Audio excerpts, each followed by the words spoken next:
Delta பகுதி முழுவதும் பாதிக்கப்பட்டு விவசாயிகளின் நிலங்களில் தேங்கியிருக்கும் தண்ணீரை வெளியேற்றி நிவாரண உதவியும் வழங்க வேண்டும் என்று தேமுதிக பொதுச் செயலாளர் அறிக்கை.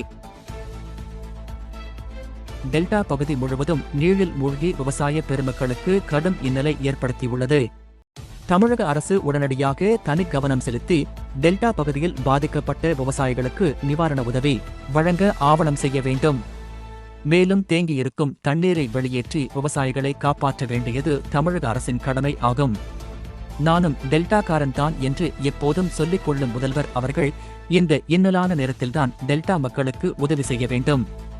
எனவே டெல்டா பகுதி விவசாயத்தை நம்பி இருப்பதனால் விவசாய மக்களுக்கு உடனடியாக ஒரு நல்ல தீர்வை ஏற்படுத்தி அவர்களுக்கு பயிர் இழப்பீட்டுக்கான தொகையை வழங்கி அவர்களை இந்த இன்னலிலிருந்து காப்பாற்ற வேண்டும் என தேசிய முற்போக்கு திராவிட கழக பொதுச் செயலாளர் திருமதி பிரேமலதா விஜயகாந்த் அறிக்கையில் தெரிவித்தார்.